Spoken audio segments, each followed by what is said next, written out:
आप देख रहे हैं कि किस तरीके से भाजपा के खिलाफ पूरे देश में एक माहौल तैयार हुआ है। चंदा चोरी से चढ़ावा चोरी तक और फिर पेपर लीक से लेकर वोट चोरी और सीट चोरी तक भाजपा ने जितने भी हथकंडे अपनाने थे सत्ता के लिए वो सब अपनाए हैं। इसके बावजूद भी देश की जनता का विश्वास भाजपा में नहीं रह गया है। भाजपा अपने वजूद की आखिरी लड़ाई लड़ रही है। वो बौखला गई है। अब उसको पता है कि हाथ जोड़ने से अपने काम के दम पर, अपनी चरित्र के दम पर अब वोट नहीं मिलने वाले हैं। तो अब वो जो है मतदाताओं को डराएगी, धमकाएगी और ऐसे ही करते करते मतदाताओं को खारिज भी कर देगी। तो भाजपा की जो हताशा है वो मंत्री जी के बयान में और ऐसे तत्वों को सराहने में दिखाई दे रही है जो खुलेआम लोकतंत्र को लूटने की धमकी दे रहे हैं।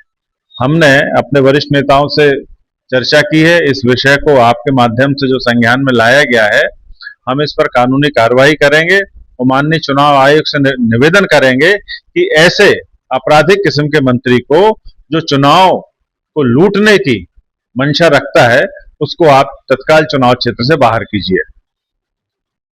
आप देख रहे हैं कि किस तरीके से भाजपा के खिलाफ पूरे देश में एक माहौल तैयार हुआ है। चंदा चोरी से चढ़ावा चोरी तक और फिर पेपर लीक से लेकर वोट चोरी और सीट चोरी तक भाजपा ने जितने भी हथकंडे अपनाने थे सत्ता के लिए वो सब अपनाए हैं। इसके बावजूद भी देश की जनता का विश्वास भाजपा में नहीं रह गया है। भाजपा अपने वजूद की आखिरी लड़ाई लड़ रही है। वो बौखला गई है। अब उसको पता है कि हाथ जोड़ने से, अपने काम के दम पर, अपनी चरित्र के दम पर अब वोट नहीं मिलने वाले हैं। तो अब वो जो है मतदाताओं को डराएगी, धमकाएगी और ऐसे ही करते करते मतदाताओं को खारिज भी कर देगी।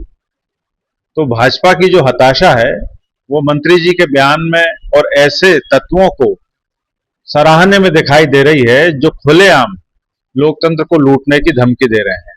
हमने अपने वरिष्ठ नेताओं से चर्चा की है। इस विषय को आपके माध्यम से जो संज्ञान में लाया गया है, हम इस पर कानूनी कार्रवाई करेंगे और माननीय चुनाव आयोग से निवेदन करेंगे कि ऐसे आपराधिक किस्म के मंत्री को जो चुनाव को लूटने की मंशा रखता है, उसको आप तत्काल चुनाव क्षेत्र से बाहर कीजिए।